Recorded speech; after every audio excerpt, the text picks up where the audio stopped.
Profits and gains from business और profession. तो देखो बिजनेस हो या बिजनेस मीन्स मैन्युफैक्चरिंग ट्रेडिंग वगैरह, या प्रोफेशन हो कोई सर्विस देते हो आप, चाहे वो डिग्री है या नहीं, तो आप प्रोफेशनल हो या बिजनेस फर्क नहीं पड़ता, दोनों की इनकम इस चैप्टर में कवर होने वाली है। पीजीबीपी शॉर्ट में हम इसे पीजीबीपी क्लास 2, लास्ट क्लास में अपन ने सेक्शन 28 शुरू किया था। बिजनेस की इनकम में क्या आता है ये डिस्कशन अपन ने शुरू की थी। क्या चार्जेबिलिटी सेक्शन, फर्स्ट सेक्शन 28 क्या कहता है, बिजनेस और प्रोफेशन की इनकम इस चैप्टर में कवर होगी। इट इंक्लूड्स, यानी जो रूटीन आपके माइंड में आ रहा है ना, दुकानदारी, होटल, सीए, एडवोकेट, जो वो कमाते हैं वो बिजनेस है। इसके अलावा कुछ चीज़ों को ये मेंशन कर रहा है स्पेशल नॉलेज के लिए। क्या, फर्स्ट, कोई भी business profession carried out during the year, वो बिजनेस की इनकम है। सेकेंड, कोई कंपनसेशन मिला किसी का, कोई एजेंसी मिली थी आपको, उसकी शर्तें क्या कर दी, चेंज, या आपके पास ब्रॉडबैंड का लाइसेंस था कोई, अब मान लो ब्रॉडबैंड था नॉर्थ इंडिया का, उसकी टर्म कंडीशन बदल दी गई या आपसे लाइसेंस छीन लिया गया, आपको कंपनसेशन मिला, वो पैसा आपके बिजनेस की इनकम ही माना जाएगा। कोई तरह की टर्म कंडीशन बिजनेस एजेंसी की या लाइसेंस की बदल दी गई तो उसके एवज में जो पैसा मिल रहा है it will be considered as income from business और प्रोफेशन। ओके, कई बार माइंड में आता है जी वो लाइसेंस तो कैपिटल असेट है, जो भी हो, बिजनेस से रिलेटेड कोई लाइसेंस की टर्म कंडीशन, एजेंसी की टर्म कंडीशन चेंज होने पे कंपनसेशन मिलेगा, वो हर हाल में बिजनेस की इनकम में आएगा। नेक्स्ट, एक्सपोर्ट इंसेंटिव बताया था मैंने, जैसे मान लो सरकार इनाम वगैरह दे देती है। एक आदमी पानीपत में अचार बेचता है, कौन सा अचार फेमस है, पचरंगा अचार फेमस है पानीपत का, खाता मैं भी नहीं पर अचार फेमस है। तो वो बंदे क्या है, इंडिया में जगह जगह ढाबों पे भी लिखा हुआ है पचरंगा अचार, वो डुप्लीकेट है, क्योंकि वो जो बनाते हैं ना वो अग्रवाल फैमिली के ही बंदे हैं, कोई मेरे नोन है, उनके आगे जान पहचान वाले, उन्होंने छोटा सा प्रोजेक्ट लगाया, इतना ज़्यादा चला, कोई रिलेटिव है वहाँ वो ब्लैंकेट वगैरह बनाते हैं, तो उनके ही आगे जान पहचान वालों ने प्रोजेक्ट लगाया था ये, और इतना चलता है वो, सारा एक्सपोर्ट होता है, इंडिया में बेचते नहीं, और वो जो बेच रहे हैं इंडिया में वो डुप्लीकेट उसकी कॉपी करके बेच रहे हैं, सारा उनके पास टाइम ही नहीं है इंडिया में बेचने का। तो मान लो वो क्या है कि इंडिया से एक्सपोर्ट कर रहे हैं, सरकार कह रही है भैया बढ़िया है, अचार से ही सही पैसा तो आ रहा है ना फॉरन से। इधर बड़े प्रोजेक्ट लगे अम्बाला में, साइंटिफिक यूज़ के इक्विपमेंट बड़े एक्सपोर्ट होते हैं, अच्छा बढ़िया देश के लिए अगर एक्सपोर्ट होगा। पानीपत साइड की फैक्ट्री से ब्लैंकेट, बेडशीट्स वगैरह काफ़ी एक्सपोर्ट होती हैं, उधर इस चीज़ का काम है।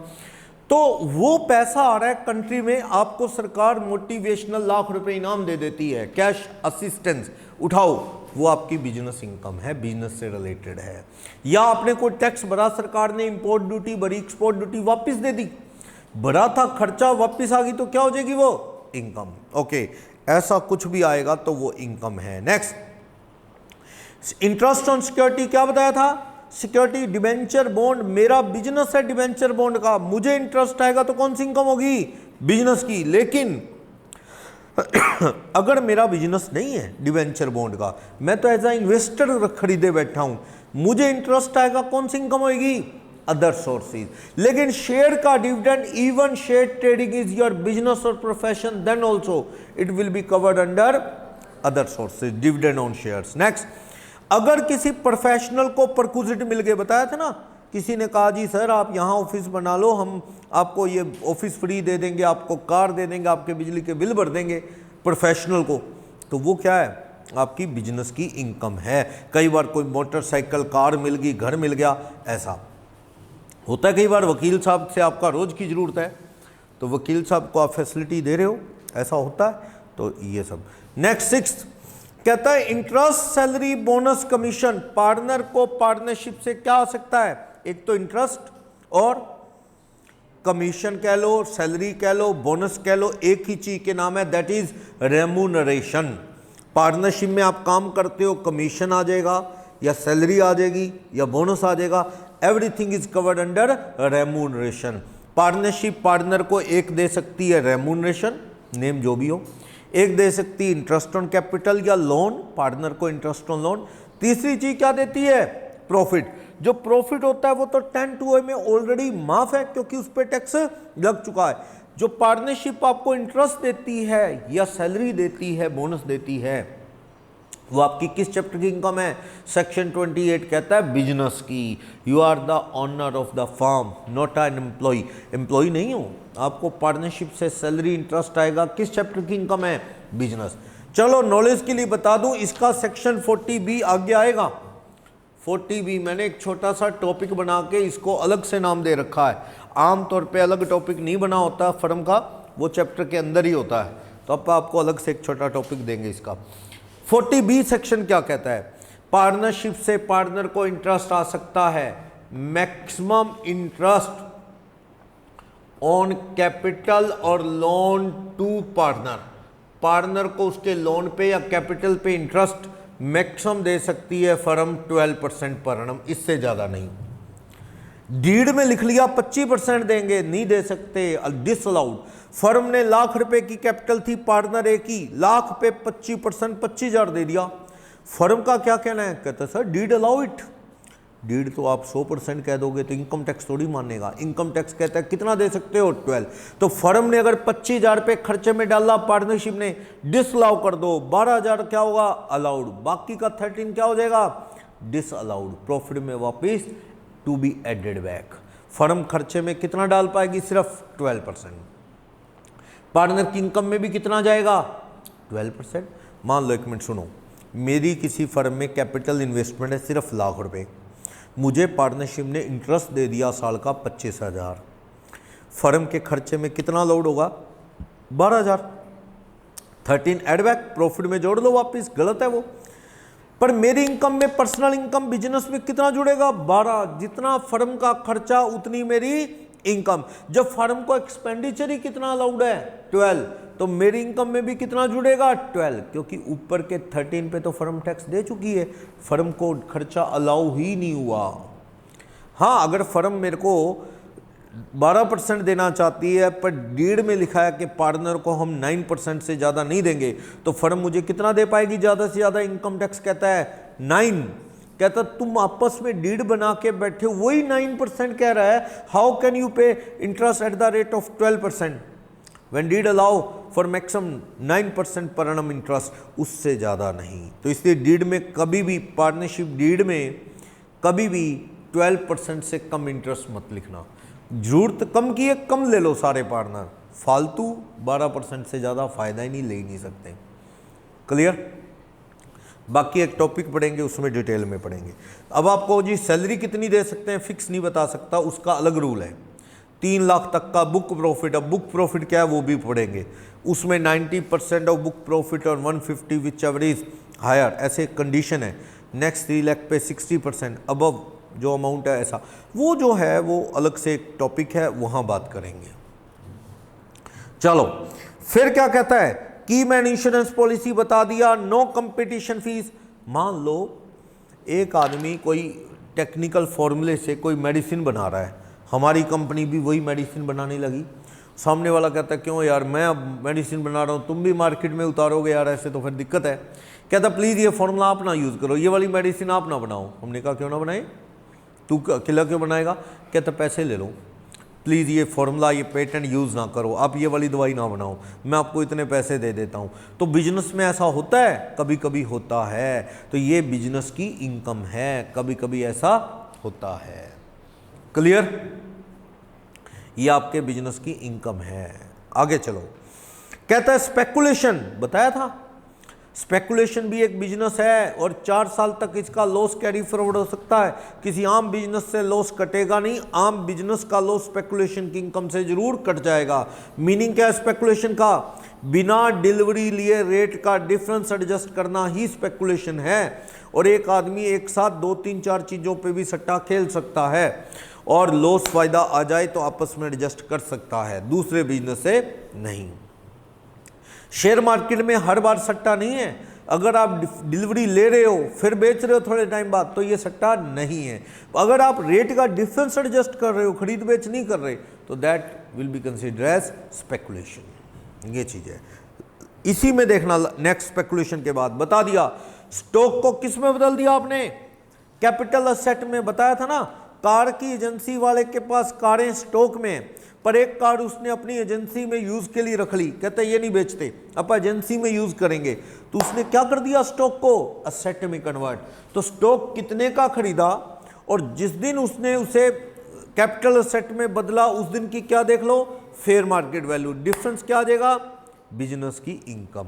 ऐसे सोचना है। उसके बाद बिजनेस में ट्रेड कॉमर्स आ जाएगा, प्रोफेशन में डॉक्टर इंजीनियर ये सारे लोग आ जाएंगे, यानी जो सामान नहीं बेचता ना, चाहे वो डिग्री है, वैसे डिग्री होल्डर के लिए वर्ड लगता है प्रोफेशनल, और जिनके पास डिग्री नहीं वो प्रोफेशनल नहीं, पर काम तो वो भी वही करते हैं, कटिंग वाला, प्रॉपर्टी डीलर वाला सर्विस देता है, सामान नहीं बेचता। इसलिए वो क्या ट्रेडिंग P&L बनाता है, ट्रेडिंग P&L तो वो बनाते हैं जो सामान खरीदते हैं और बेचते हैं, लेकिन क्या प्रॉपर्टी डीलर ट्रेडिंग P&L बनाएगा, क्या बनाएगा, इनकम एंड एक्सपेंडिचर। मैं अपने अकाउंट बनाऊंगा तो मैं भी क्या बनाऊंगा, अपना इनकम एंड एक्सपेंडिचर। तो हमारे प्रॉफिट कैसे कंप्यूट होने हैं बिजनेस के और प्रोफेशन के बात करेंगे। इसका सेक्शन याद रखना, डेफिनेशन का कोई जरूरी नहीं, आप सेक्शन 28 याद रखो जो चार्जिंग सेक्शन है। नीचे स्पेकुलेशन का मीनिंग समझा रहा है विद जर्नल में आपको बता चुका हूं। इंट्राडे ट्रांजैक्शन का मतलब क्या है, कल भी बताया था, इंट्राडे यानी डे के अंदर ही क्या खरीद बेच करना बिना डिलीवरी के, तो ये क्या है, स्पेकुलेशन है। इसमें डिलीवरी नहीं ले रहे, रेट साल दिन के अंदर ही सेल परचेज यानी डिफरेंस एडजस्ट कर रहे हो।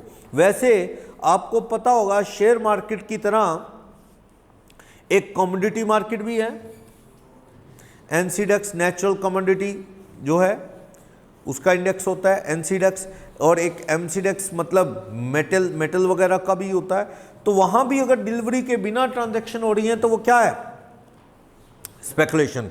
लेकिन अगर आप पे कमोडिटी टैक्स लग गया है, मतलब अगर कमोडिटी टैक्स तब लगता है जब वहाँ कमोडिटी मार्केट में आप कोई सेल परचेज करो, तो अगर जो कमोडिटी ट्रांजैक्शन टैक्स नाम का एक टैक्स है वो लग गया है तो आप सट्टे की कैटेगरी से बाहर है, आप स्पेकुलेशन में नहीं, उसे एक आम बिजनेस का फायदा नुकसान माना जाए।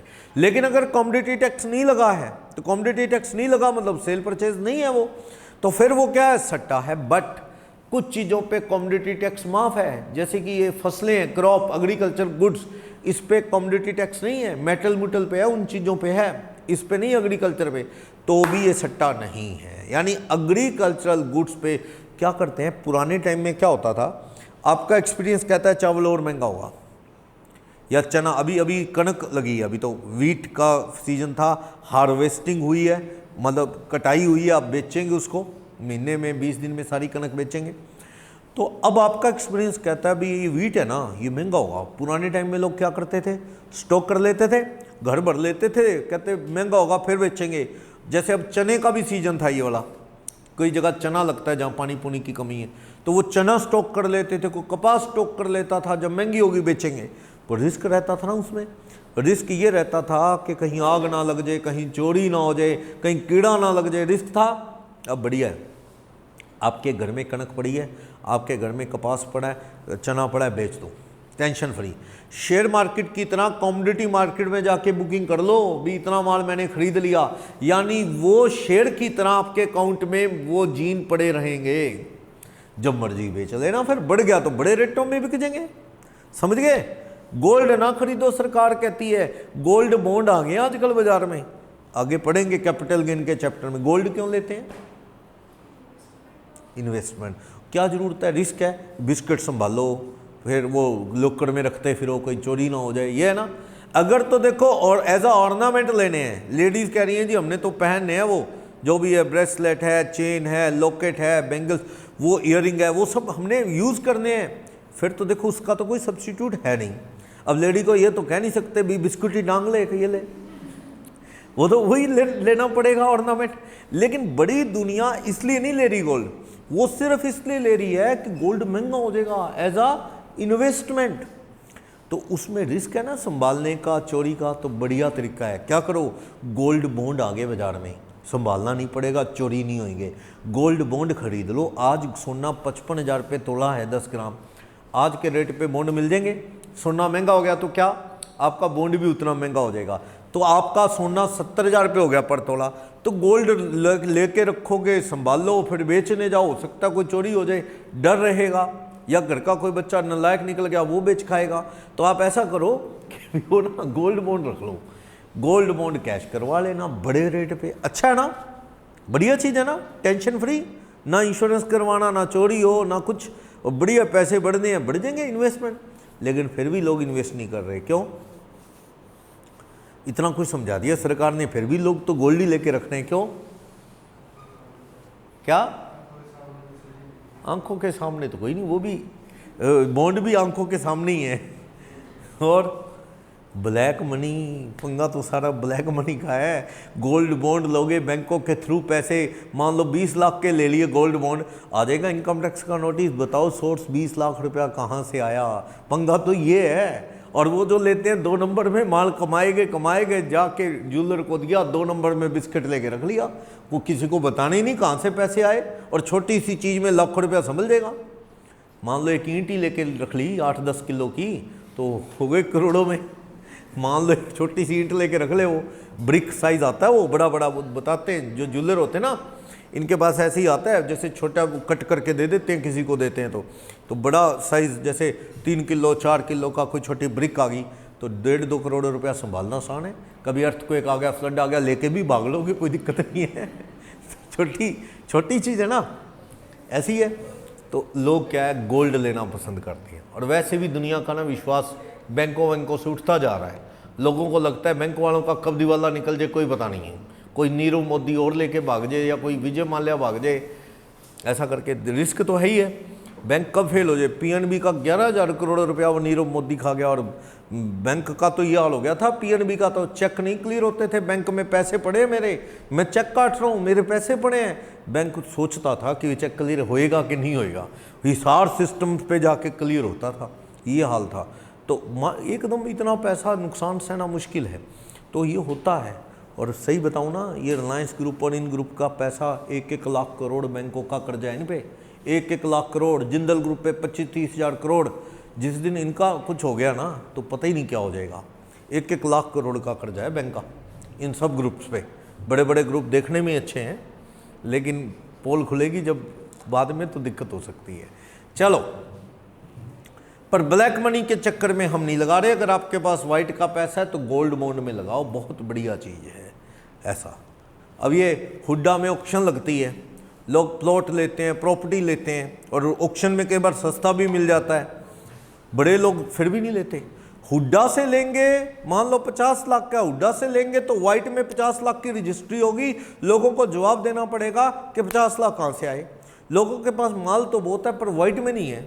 वो कहते हैं सुमित पहले तू ले ले।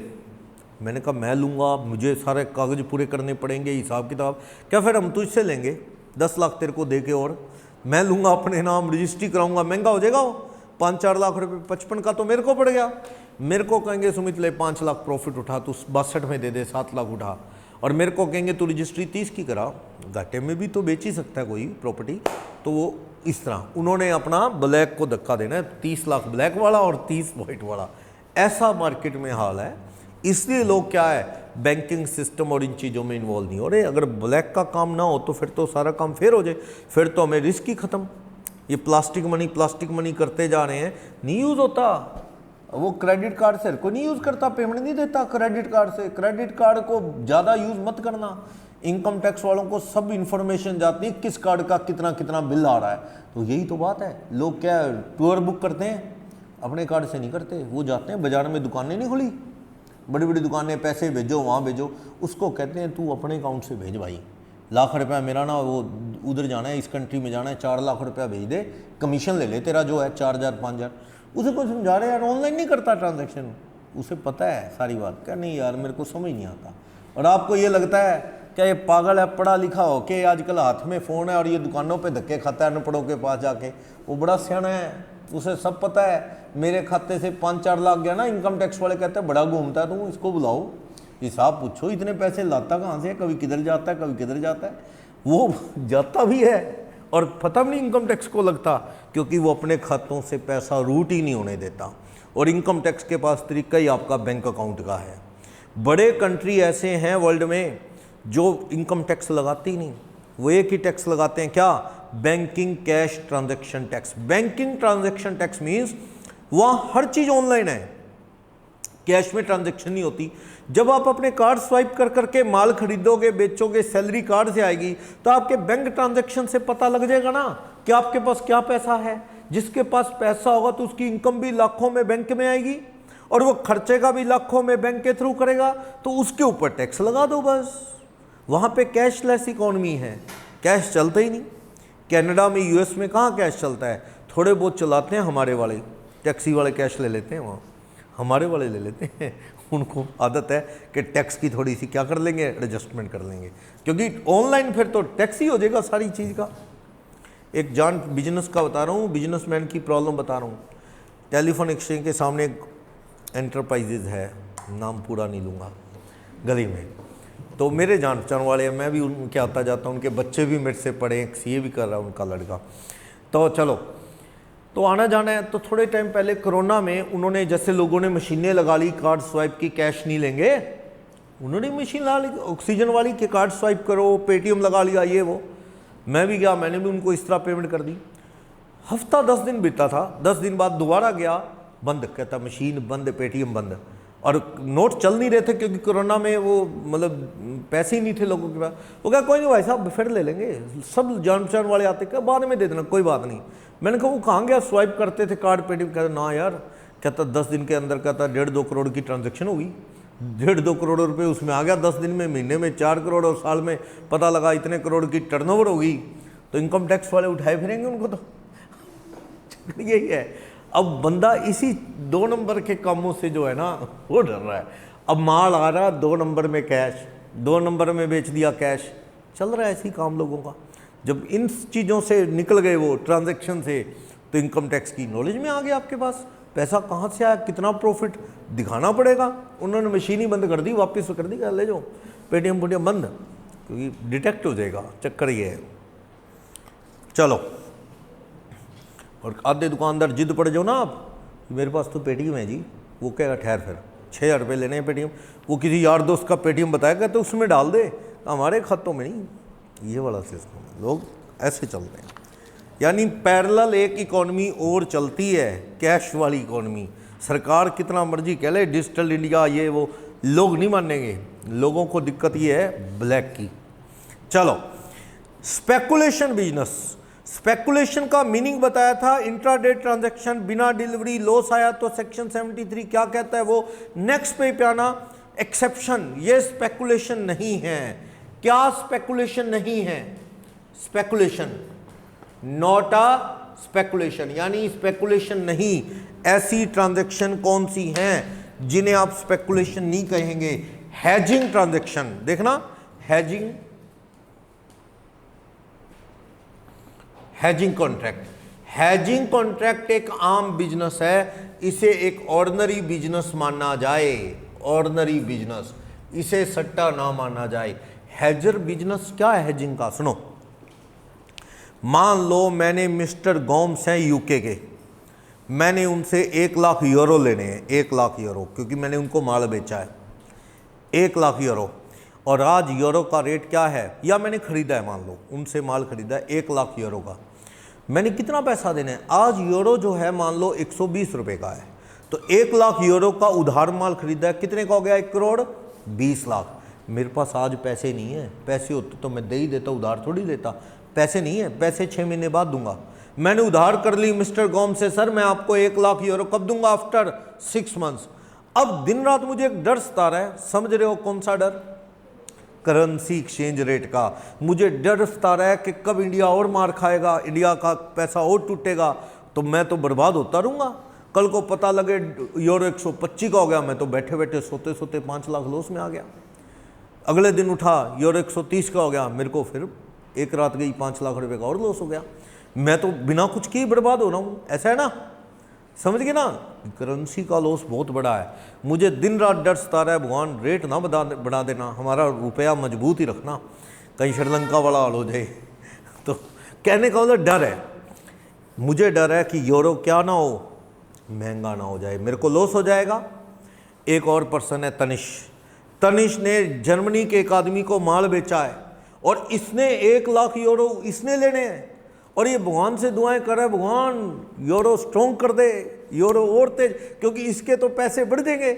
इसने 1 लाख यूरो लेने हैं जर्मनी के आदमी से, 1 करोड़ 20, कह रहा है भगवान और तोड़ दे रुपया थोड़ा सा, कोई बात नहीं, मेरे तो पैसे बढ़ जाएंगे। वो भगवान फंस गया, अभी मेरी मानने की इसकी मानने।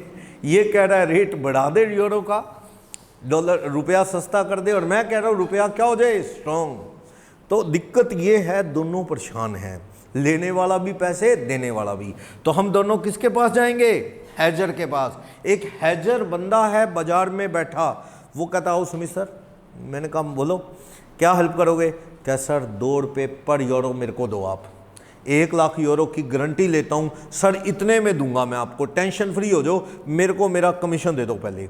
मैंने कहा कितना, कहता है 1 लाख यूरो का 2 रुपये पर यूरो, मुझे 2 लाख रुपया मेरे हाथ में रख लो, मेरे से रिटर्न में ले लो, 6 महीने बाद मैं आपको यूरो 120 है उसमें दे दूंगा। मैं 2 लाख रुपए दे के निश्चिंत हो जाऊं। अब यूरो बढ़े ना बढ़े मेरे को तो कुछ नहीं, मान लो यूरो 140 का हो जाए, मेरे को तकलीफ है कोई, मैंने तो 2 लाख रुपए लग गया हैजर का, मेरे को तो वो कितने में देगा, 120, समझ गए।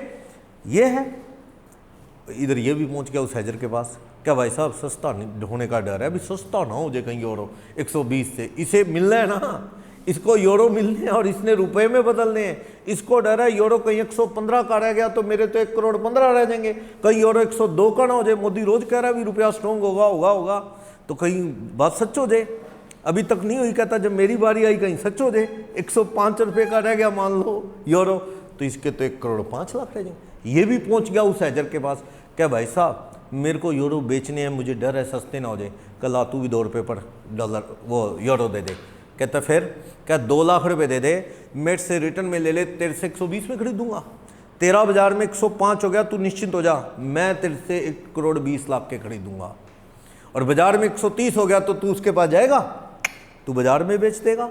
उसका रिस्क हैजर का क्या है, बहुत अनलिमिटेड। मान लो मेरे केस में यूरो बढ़ के 150 का हो गया, मेरी कोई हेडेक है, अपने तो 2 लाख रुपए दिए और टेंशन फ्री, अपने को तो 1 करोड़ 20 में ही मिलेंगे यूरो, समझे। सारी तकलीफ किसको है, हैजर। हैजर इतना कमीशन खाए बैठा है, मेरे से 2 रुपये ले गया, इनसे 2 रुपये, इनसे इनसे इनसे, उसको सब पता होता है रेट कितना बढ़ेगा घटेगा, रेट मान लो 50 पैसे ऊपर नीचे हुआ, उसको किसी को देना पड़ भी गया और कमीशन कितना खाए चुका है सब लोगों से, तो ये खिलाड़ी होता है, ये लॉस नहीं उठाता। बीमा कंपनी वाली बात है, सीधी बात, बीमा कंपनी कितने इंश्योरेंस करती है, इतने लोगों से प्रीमियम ले लेती है, एक आधी बाइक चकी भी जाए किसी की चोरी भी हो जाए, बीमा कंपनी को फर्क नहीं पड़ता, क्योंकि वो हजारों लोगों से प्रीमियम ले लेती है। अब आपकी बाइक का कितने का इंश्योरेंस होता है, 1500 रुपये का, 1500 रुपये का इंश्योरेंस होता है। कितनी बाइकों का बीमा करते हैं, शहर में मान लो 1000 बाइक का बीमा कर दिया 1500 के हिसाब से, कितने रुपए हो गए, 1.5 लाख हो गए।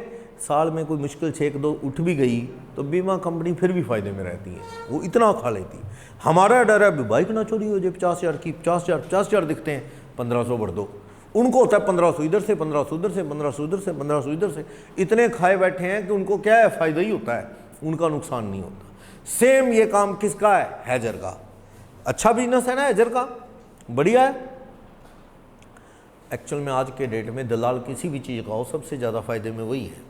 प्रॉपर्टी डीलर हो, प्रॉपर्टी बर्बाद हो जाए कोई फर्क नहीं, अगले ने तो बेचनी है, कमीशन लेना है। शेयर ब्रोकर, बंदा शेयर उसमें चला गया एक्सचेंज में, या शेयर ब्रोकर के पास वो बैठ के कंप्यूटर पे डील कर रहा है, शाम को पता लगा 10 लाख रुपए के शेयर थे, लाख रुपए में बेच के आ रहा है, मतलब घाटे में, बड़ा परेशान है। शेयर ब्रोकर कहता है मेरे को क्या, 9 लाख रुपए के बेचे ना, कमीशन मेरा, उसने तो कमीशन लेना ही लेना है। ब्रोकर कोई भी चीज़ का हो फायदे में रहता है, हैजर तो फायदे में रहता ही है। पर हमारे लिए भी क्या बुरा है, हमारी थोड़े से पैसे देख के चिंता खत्म हो रही है ना, तो हैजिंग एक आम बिजनेस है।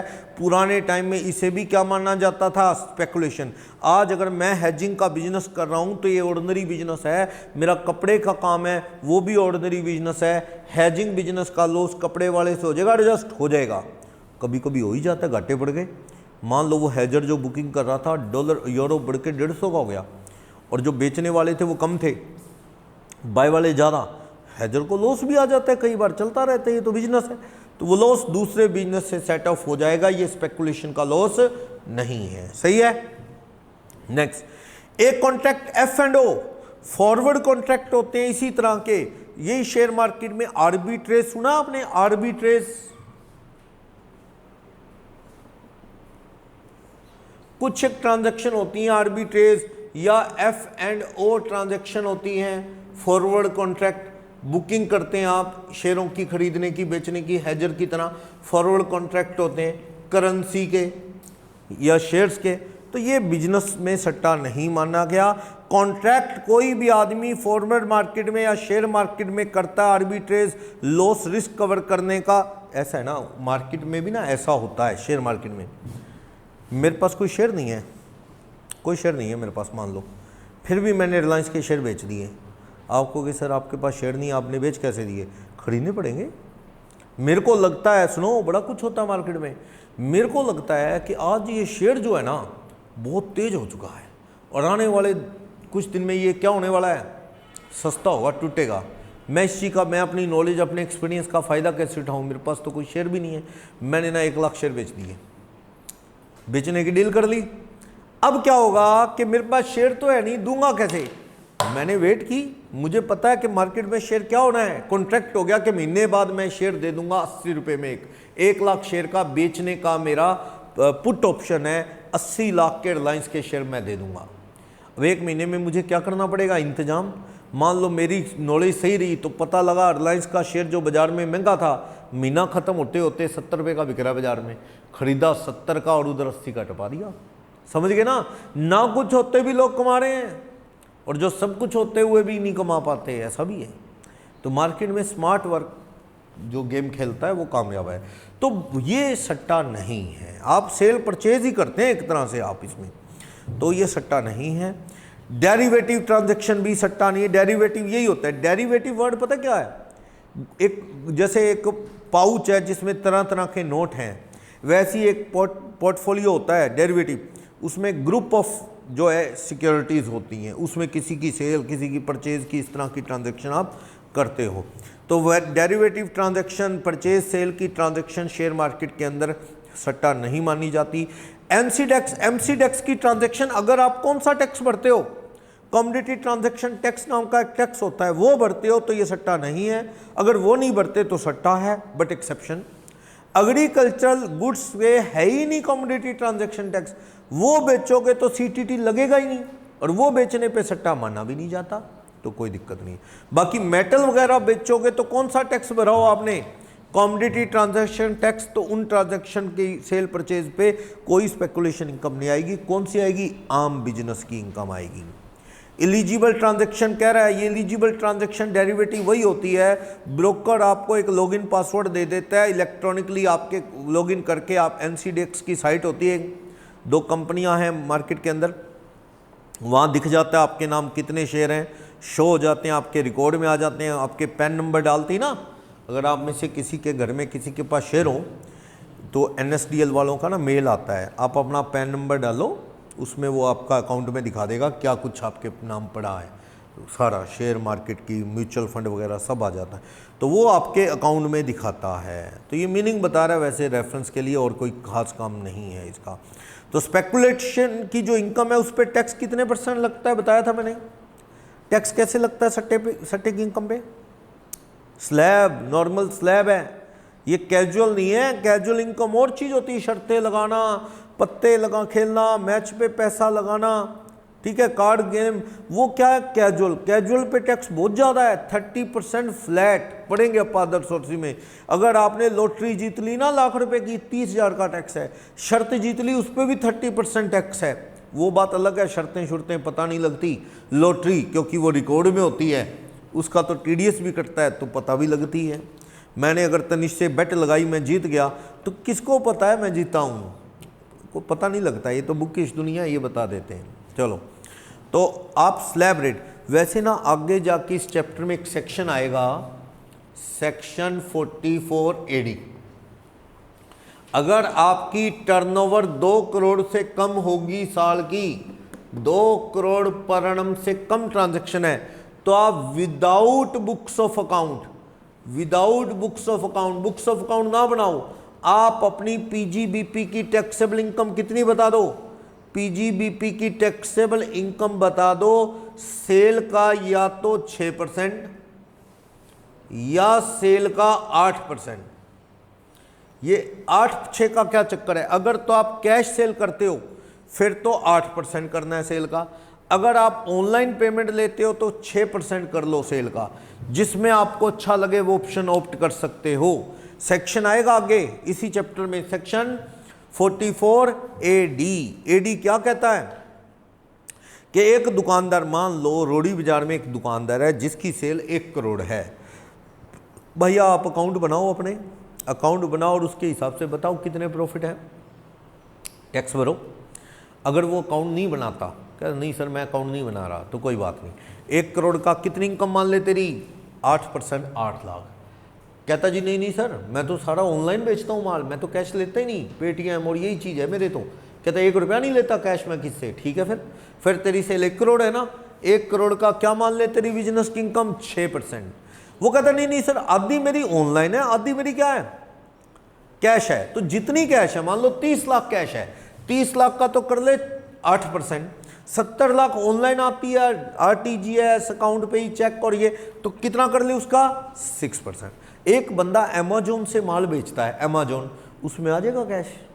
अमेजोन में पेमेंट क्या होगी, नॉर्मली ऑनलाइन, ज़्यादातर ऑनलाइन, सीओडी होता है कई बार, ज़्यादातर ऑनलाइन। तो जितनी ऑनलाइन खातों में पैसे आते हैं क्रेडिट कार्ड से, यूपीआई ऐप से, पेटीएम, वो कर लो उसका 6%। सरकार लालच दे रही है कि इनकम क्या मान लेंगे तेरी 2% कम, किससे लिया कर पैसा सेल का तुम, ऑनलाइन। ऑनलाइन में फिर सरकार को भी पकड़ना आसान होता है ना, 2 नंबर का काम नहीं होता, खातों में पैसे आते हैं तो चेक करना आसान है। इस तरह या तो तुम अकाउंट बनाओ या फिर क्या कर लो, अकाउंट नहीं बना रहे तो फिर इस तरह से भी कोई आदमी अपनी इनकम डिक्लेयर कर सकता है, शॉर्टकट डिपार्टमेंट ने दिया है। वैसे ये सेक्शन आगे डिटेल में आएगा, क्लियर। वैसे ना आगे 44 AD सेक्शन आएगा। मान लो मैं शेयर मार्केट में शेयर खरीद रहा हूँ, बेच रहा हूँ, खरीद रहा हूँ, बेच रहा हूँ, तो टर्नओवर वर्ड का मतलब शेयर मार्केट वाली टर्म्स में कह रहा हूँ, खरीद बेच दोनों जोड़ लेने चाहिए, दोनों जोड़ के टर्नओवर आता है। चलो ये टॉप इस पॉइंट को ना रीड ओनली कर लो, आपके पॉइंट को से काम का नहीं है ये वाला second point. Aggregate of positive और negative differences can be treated as total turnover. भाई मान लो मैंने 1 करोड़ के खरीदे, 90 लाख के बेच दिए, 10 लाख रुपए का कमीशन या प्रॉफिट बच गया।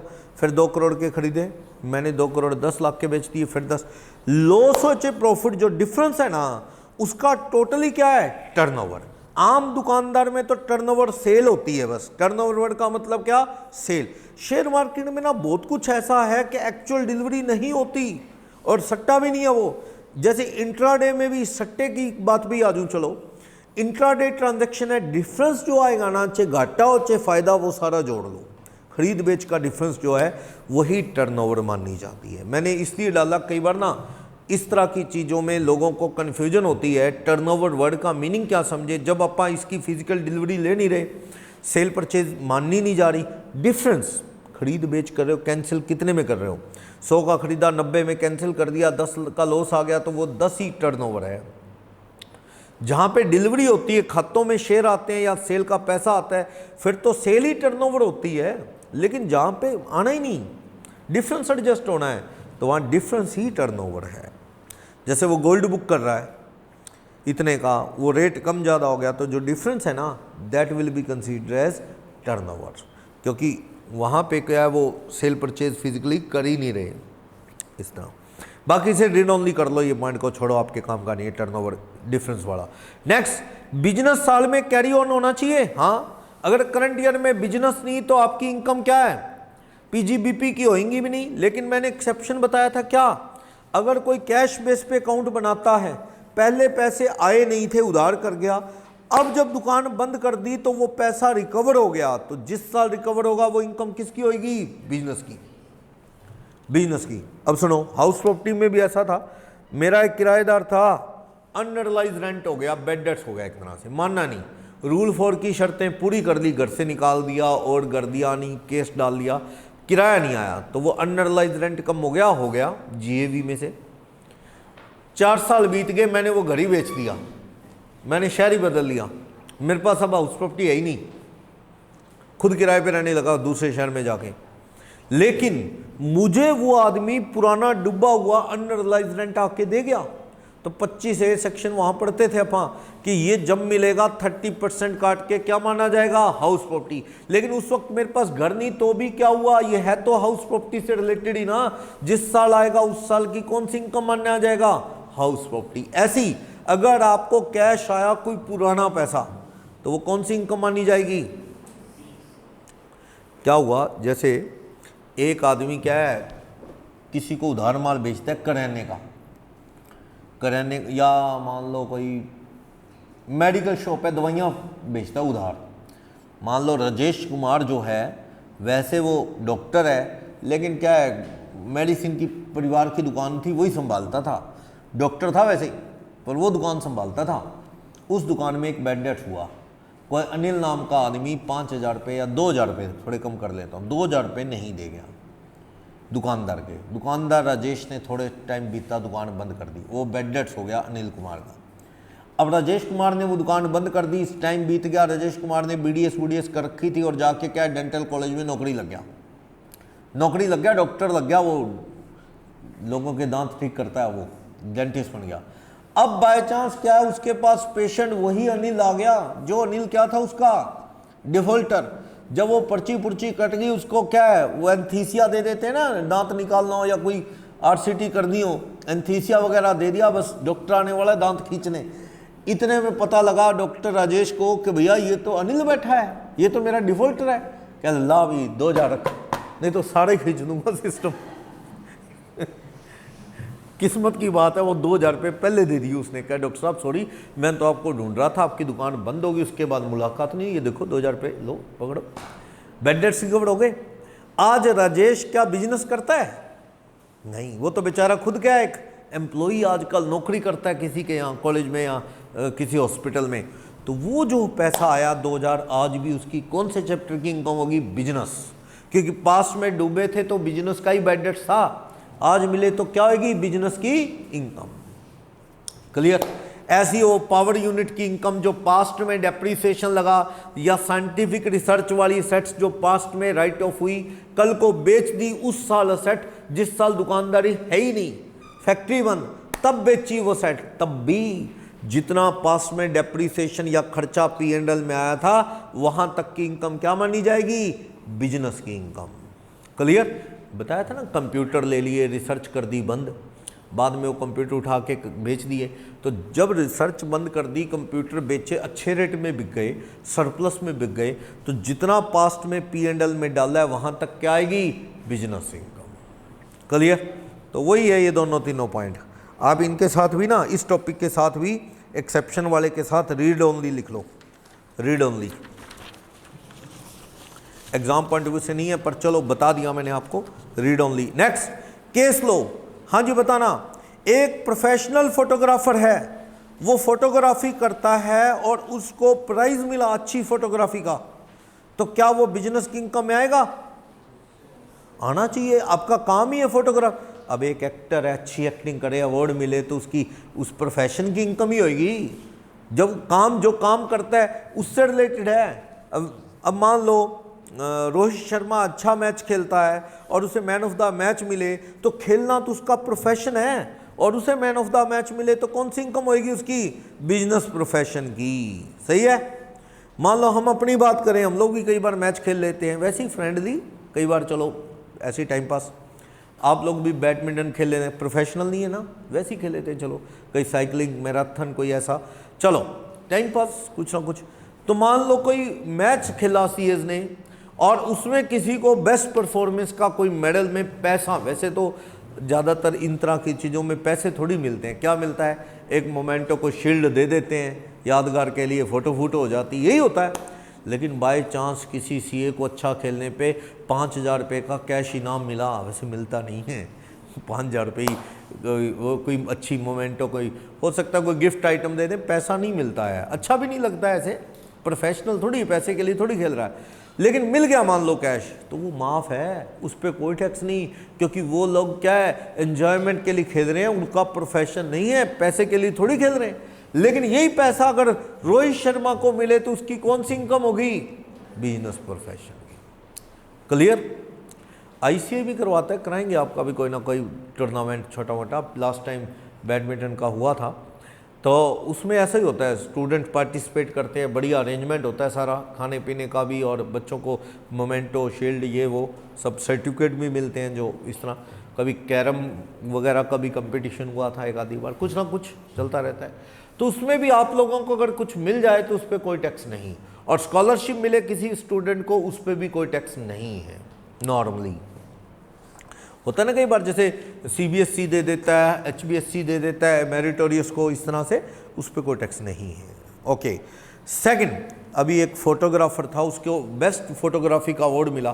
फोटोग्राफी क्या, वो कर रहा था वीडियो रिकॉर्डिंग, या था ना डिस्कवरी पे बनाते रहते हैं डॉक्यूमेंट्री, वैसे मिलते हैं अगर सेलेक्ट हो जाए। लोगों को अमेचर लोग शौक के होता है उनका, इधर उधर बनाते रहते हैं, क्या पता कैमरा लेके कि मंकी को रिकॉर्ड कर रहा है, सुबह तक रिकॉर्ड करता रहा, मंकी ने कोई अजीब हरकत नहीं की तो उठ के आ गया, कुछ नहीं बना। और कई बार वो कैमरे लगा के छोड़ देते हैं अलग अलग मंकी पे, अलग अलग किसी पीजन पे या किसी स्पैरो पे, वो कुछ अजीब करता है और वही फिर फेमस हो जाता है, ऐसे होता है ना। तो कोई आदमी वीडियो रिकॉर्डिंग कर रहा था जंगल में, बेस्ट उसकी क्लिपिंग थी वो।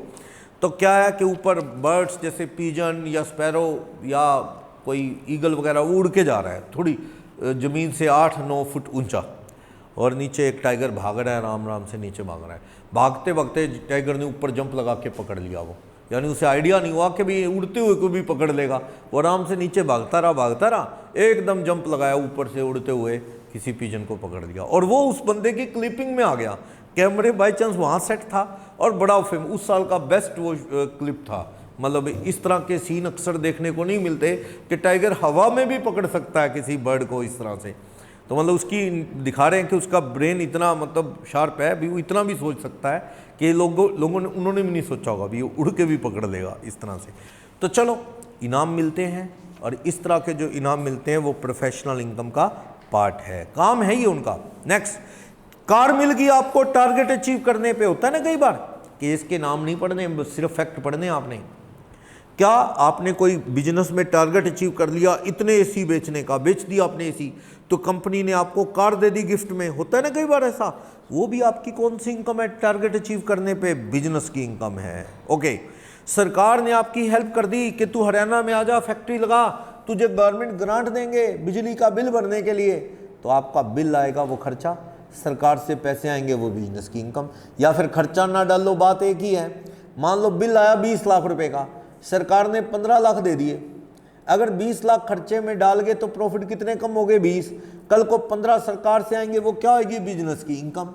या उसी साल आ जाते पैसे तो खर्चे में डालती कितना? बिल 5, बिल क्लेम कर लिया पूरा 20 P&L में। कल को सरकार से 15 गवर्नमेंट से आ गए बिजली के बिल के लिए, तो वो क्या आएंगे? बिजनेस की फिर इनकम। सही है ना? नेक्स्ट एक इलस्ट्रेशन, ये मैं आपको कल ही बता चुका था। इसमें कहता है कि कोई चीज का पेटेंट किसी को बेचा है ना, राइट टू मैन्युफैक्चर वगैरह, वो सेट बेचना माना जाता है। मान लो मेरे पास किसी का फॉर्मूला है चीज बनाने का, नो कंपटीशन तो ये होता है कि सामने वाले ने कहा भाई साहब इस साल यार आप ये प्रोडक्ट ना बनाओ प्लीज, हमें बना लेने दो। आप कहते क्यों, हम क्यों नहीं बनाएंगे? वो कहता प्लीज आप इतने पैसे ले लो, ये प्रोडक्ट हम बना लें।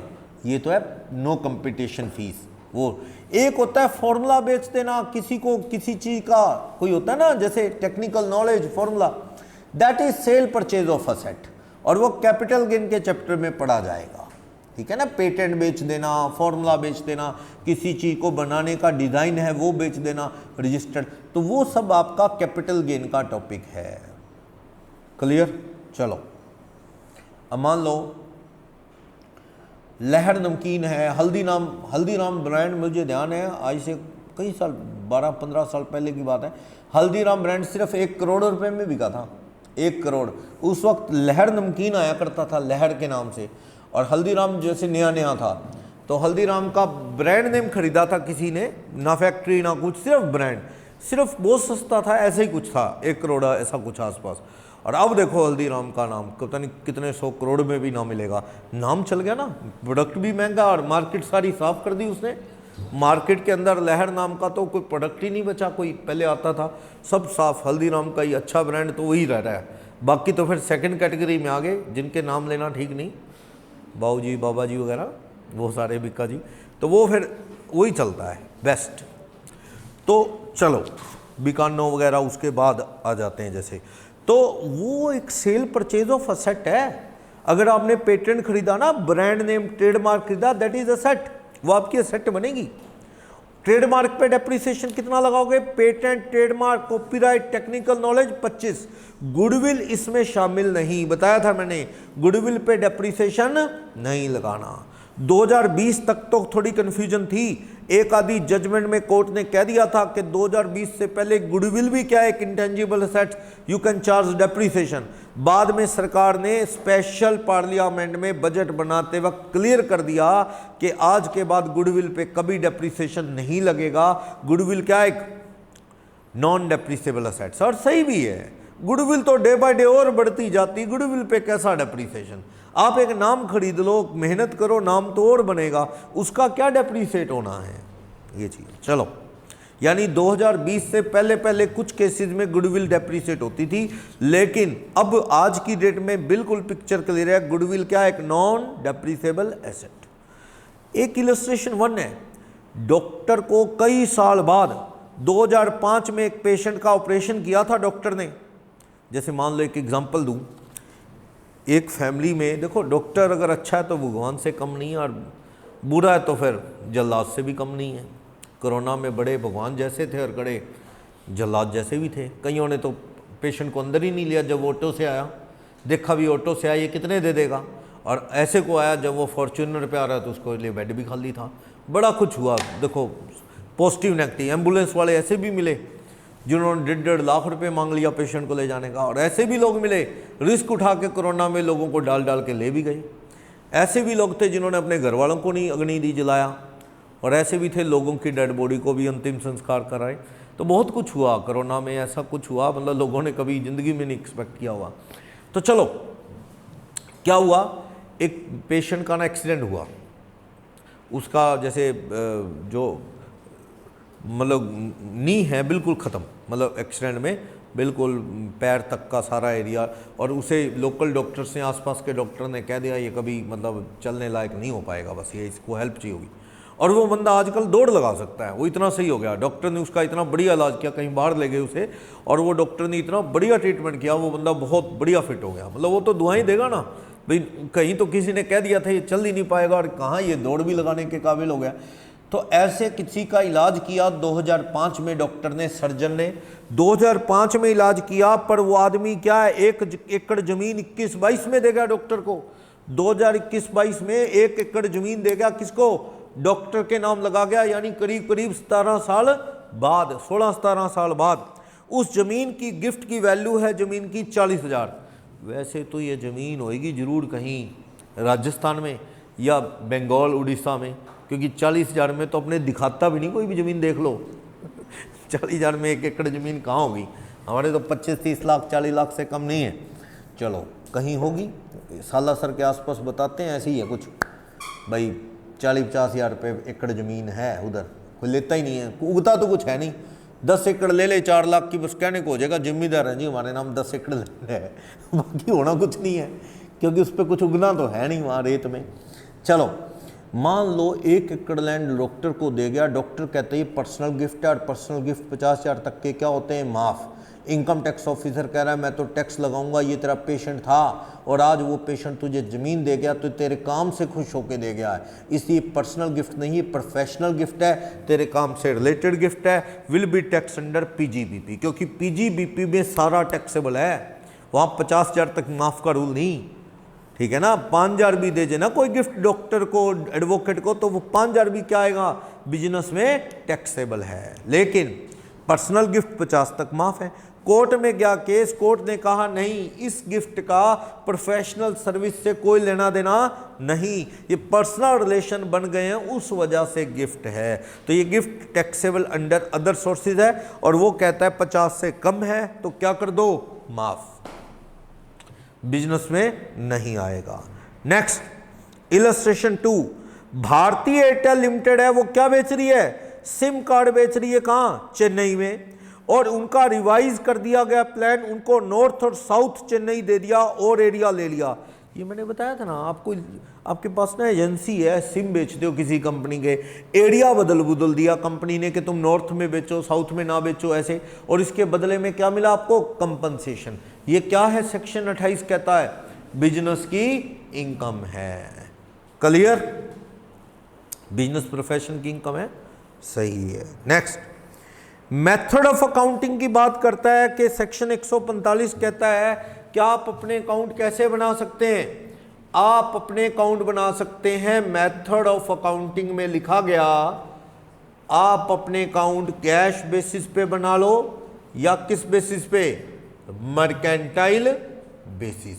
वैसे जनरली बताऊं तो जितने भी ट्रेडर या मैन्युफैक्चरर हैं वो अपने अकाउंट कैसे बनाते हैं? जो प्रोफेशनल है वो कैसे बना सकते हैं अपने अकाउंट? ये पर मैं प्रोफेशनल हूं, मैं मतलब सामान तो बेचता नहीं, प्रोफेशनल हूं, मैं अपने अकाउंट कैश बेस पे बना लूं इनकम टैक्स मान जाएगा, और मैं अपने एक्रूअल बेस पे बना लूं तब भी मान जाएगा। लेकिन दुकानदार के लिए पॉसिबल नहीं है कि वो कैश बेस पे बनाए। सोचो कैसे बनाएगा? उधार माल बेच रहा ना लिखेगा तो फिर अजीब हो जाएंगे अकाउंट। सेल में डालेगा नहीं उधार सेल कि कैश नहीं आया, मैं तो कैश बेस पे चल रहा हूं, और स्टॉक में भी नहीं दिखेगा माल, क्यों? है ही नहीं, ग्राहक के पास है वो तो। फिर बड़ी अजीब सी सिचुएशन हो जाएगी, माल कहाँ गया? ना सेल में है ना स्टॉक में। अब कैसे समझाओगे सामने वाले को भैया सेल है पर सेल में है नहीं क्योंकि कैश बेस पे बना रहा हूँ? सामने वाला समझेगा नहीं, कहता है यार मेरे को समझ नहीं आ रही भाई, अगर सेल नहीं तो स्टॉक तो होना चाहिए, ना स्टॉक है ना सेल है, माल गया कहाँ? कहता भाई गया बिका पर वो बिकने में शामिल नहीं है क्योंकि मैं अकाउंट कैश बेस पे बना रहा हूँ और मैंने बेचा उधार है। समझ लो ना क्या दिक्कत आएगी। इसलिए पॉसिबल नहीं है एक मैन्युफैक्चरर या ट्रेडर कैश बेस पे अकाउंट बनाए। वो किस बेस पे बनाएगा? मर्केंटाइल।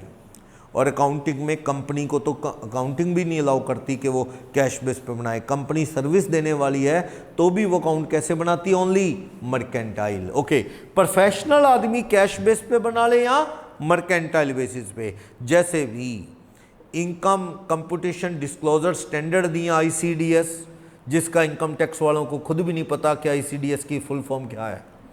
10 ICDS दिए इनकम टैक्स वालों ने, मतलब इनकम टैक्स वालों ने 10 ICDS दिए हैं, income computation disclosure standards. Income computation disclosure standard actual में अकाउंटेंसी से रिलेटेड है कि स्टॉक की वैल्यूएशन कैसे करो, ठीक है, वो सारा डेप्रिसिएशन कैसे लगाओ, इन्वेस्टमेंट की वैल्यू कैसे करो, ये। लेकिन उनको खुद नहीं पता भी ICDS नाम की चीज़ हमने दी है, दे के भूल गए फिर वो, और उसको फॉलो कोई कर ही नहीं रहा। कोई रिलेटिव की शादी थी, मेरे फादर इन लॉ भी income tax sale tax advocate है, तो कोई मैरिज थी तो उनके नॉन बठिंडा में प्रैक्टिस करते हैं वो, तो इनकम टैक्स कमिश्नर आए हुए थे, तो बैठे खाना वाना चल रहा था, तो मैंने उनसे वैसे ही पूछ लिया कि सर उस वक्त ICDS नए आए थे। मैंने क्या सर ये क्या प्लानिंग है, ICDS आप लोगों ने दे दिए 10 अकाउंट ICDS। उनको पता क्या सुना? VDIS एक स्कीम आई थी, voluntary disclosure of income scheme. Voluntary disclosure of income scheme, यानी आप अपनी इनकम खुद डिस्क्लोज कर दो, 30% टैक्स दो और सो जाओ आराम से, तो वो हम एक्शन नहीं लेंगे, आप अवॉइड कर लो 70% पैसा। स्कीम आई थी ऐसे। उनको ICDS की फुल फॉर्म नहीं पता था, उनको लगा भी ये VDIS की बात कर रहा है, वो कहा स्कीम दोबारा आएगी, वॉलंटरी की दोबारा आएगी। मतलब इनकम टैक्स कमिश्नर को नहीं पता कि ICDS नाम की चीज़ आ चुकी है कोई, तो और लोग कहाँ से जान लेंगे जब आपके स्टाफ को ही नहीं पता। तो चलो बहुत सी चीज़ें अपने देश में आ तो जाती हैं, लोगों को पता ही नहीं लगता कब आई और कब चली गई। तो ICDS हैं अपने काम के नहीं, इनके नाम भी पढ़ने की हमें कोई ज़रूरत नहीं है, उसको फॉलो करो। वैसे मेथड ऑफ अकाउंटिंग 145 से याद दिलाता है कि तुम मेथड जो मर्जी लगा लो, कुछ चीज़ें ऐसी हैं उनका अलग ही रूल है। आप मेथड मर्केंटाइल लगा लो चाहे कैश बेसिस लगा लो। 145 सेक्शन 145A कहता है कि irrespective of the method opted by SSC कुछ चीजों का स्पेशल ट्रीटमेंट है वही होगा। जैसे कि सेक्शन 35 DDA में VRS का जो पेमेंट है उसे 115 5 ईयर ही राइट ऑफ किया जाता है। आप चेक अकाउंट जिस मर्जी बेस पे बनाते हो, कैश बेस पे या मर्केंटाइल बेसिस पे। 35D प्रिलिमिनरी एक्सपेंसेस के खर्चे को भी 115 5 ईयर राइट ऑफ किया जाता है। ये सेक्शन आएंगे अपने आगे आएंगे इसी चैप्टर में। 35DDA क्या कहता है? अगर आपने लोगों को रिटायरमेंट दी और उसके साथ क्या दिया, VRS का पैसा एक साथ P&L में ना लिखो। कैसे लिखो? 10 लाख दिया ना आज, 2-2 करके 5 साल में, अगले साल फिर 20 दिया, उसको फिर 4-4 लाख करके 5 साल में। कहता आप चाहे कैश बेस पे अकाउंट बनाओ चाहे मर्केंटाइल, इन चीज़ों का तो ट्रीटमेंट यही वाला होगा। एक सेक्शन आएगा, ये प्रिलिमिनरी एक्सपेंसेस होते हैं कंपनी शुरू करने के, लोग पूरा लिखता हूं, प्रिलिमिनरी एक्सपेंसेस नहीं होते, पढ़ते हैं फॉर्मेलिटीज, शेयर इशू करने, कंपनी बनाने के खर्चे, ये एक साथ कंपनी राइट ऑफ नहीं कर सकती। इनको भी क्या करेंगे? 115 5 ईयर, चाहे आप कैश बेस पे अकाउंट बनाओ चाहे मर्केंटाइल, इनका अलग ही ट्रीटमेंट है। एक सेक्शन आएगा इसमें, सेक्शन 43B। सेक्शन 43B चाहे आप किस मर्जी बेस पे अकाउंट बनाओ, 43B कहता है certain expenses are allowed only if paid up to filing of income tax return। Income tax return भरने से पहले पे करने जरूरी है तो अलाउड होंगे, वरना नहीं। कुछ खर्चे ऐसे हैं जिसमें आता है इनडायरेक्ट टैक्सेस, कोई सरकार की पेमेंट्स हैं, कुछ रेलवे की पेमेंट वगैरह, रेलवे की payment, employer contribution of employer, किसमें? RPF वगैरह में, इन RPF, बैंक का इंटरेस्ट, बैंक और फाइनेंशियल इंस्टीट्यूशन का इंटरेस्ट, ये एटसेट्रा, ये कुछ चीज़ें ऐसी हैं कि रिटर्न की डेट तक पे कर दो तो अलाउड, नहीं पे तो नॉट अलाउड। जब पे करोगे उस साल अलाउड। यानी आप जैसे मर्जी अकाउंट बनाओ, मान लो मैं बना रहा हूँ मर्केंटाइल बेसिस पे अकाउंट, ठीक, मर्केंटाइल, मेरा बैंक का ब्याज है, 10 लाख का लोन है मुझ पे बिजनेस के लिए, लाख रुपए का आउटस्टैंडिंग है। मैंने कहा सर आउटस्टैंडिंग है, दे दूंगा मैं बाद में, खर्चा तो है। इनकम टैक्स कहता है वेट करेंगे हम, जब तू दे देगा तब लिखना P&L में। नहीं पे किया रिटर्न की डेट तक तो डिसअलाउड, वापिस जोड़ दे प्रॉफिट में, अलाउड नहीं है। इतना टाइम थोड़ा इनकम टैक्स कहता है, पहले साल खत्म हो गया 21-22, कब खत्म हो गया 21-22? 31 मार्च को। इसकी रिटर्न भरने का टाइम 31 जुलाई तक तो बिना ऑडिट ही है, फिर 30 सितंबर तक विद ऑडिट, 31 जुलाई तक। 21-22 में बैंक का ब्याज लगा मुझ पे 1 लाख रुपए, मेरा आउटस्टैंडिंग है, मैंने नहीं दिया। इनकम टैक्स कहता है 21-22 में नहीं दिया सुमित तूने, तो कब तक दे दे? रिटर्न की डेट तक। मैंने जून में दे दिया, फिर रिटर्न भरी, अलाउड। इतना टाइम थोड़ा है, साल के अंदर नहीं दिया तो अगले साल की रिटर्न भरने की डेट तक तो दे दो। अगर मैंने 31 जुलाई तक रिटर्न भरनी थी, रिटर्न भरी तब तक भी नहीं दिया, तो ये खर्चा क्या करेगा income tax? Disallowed. Disallowed means profit में वापस ऐड बैक करके टैक्स लगा देगा और मुझे कहेगा सुमित जब तू दे देगा ना तब लिख लेना P&L में। फ्यूचर में देगा तू बैंक का ब्याज कैश, तब लिख लेना P&L में उस साल। फिलहाल क्या है? डिसअलाउड। मैं समझा रहा हूं सर, मैं तो मर्केंटाइल बेसिस पे अकाउंट बना रहा हूं। इनकम टैक्स कहता है एक्सेप्शन 43B में कुछ चीज़ें ऐसी हैं, आप अकाउंट कैश बेस पे बनाओ चाहे मर्केंटाइल, थ्योरी वही लगेगी कि रिटर्न की डेट तक पे करोगे तो अलाउड, वरना नहीं। क्या क्या? सरकार की पेमेंट्स जैसे कि रेलवे का किराया वगैरह, सरकार का कोई GST या कस्टम ड्यूटी भरना है, या बैंकों का ब्याज, या मालिक ने कंट्रीब्यूशन किया अपना कंट्रीब्यूशन किसमें? RPF वगैरह में, या एम्प्लॉय स्टेट इंश्योरेंस वगैरह में, ESI में, वो कर दो। नहीं करोगे रिटर्न की डेट तक तो क्या हो जाएगा? डिसअलाउड। कहते गया मतलब सर लाख रुपए भरेंगे तो सही, मैं ब्याज कल को भरूंगा, तो इनकम टैक्स कहते गया नहीं, बेकार नहीं गया, जिस साल पे करेगा उस साल P&L में लिख लेना। यानी कोई चिंता की बात नहीं है, आज तेरा डिसअलाउड, जब तू पे करेगा तब अलाउ कर देंगे हम। तो कह रहा है पड़े रह जाएंगे रूल, कुछ चीजों पे स्पेशल रूल है वही लगेगा। VRS की पेमेंट आज की, मैं कह रहा हूं सर मैं कैश बेस पे अकाउंट बना रहा हूं, कहता तू जैसे मर्जी बना, इनका तो रूल क्या है, 1/5 धीरे धीरे P&L में लिखने का। VRS की पेमेंट एक साथ नहीं आएगी P&L में, क्लियर। प्रिलिमिनरी एक्सपेंसेस एक साथ नहीं आएंगे, धीरे धीरे 5 साल में लिख, यही रूल लगेगा, irrespective of the method of accounting. सही है। तो यहां पे पेज नंबर 4 पे ऊपर ऊपर लिखा है ये चीज, ये वाले दोनों बातें जो मैंने बताई, और आगे डिटेल में आएंगे, पूरा डिटेल कंसेप्ट है ये, मैंने ब्रीफ बता दिया, पढ़ लोगे ये कर लेना, कल कंटिन्यू करते हैं इसको। नोट्स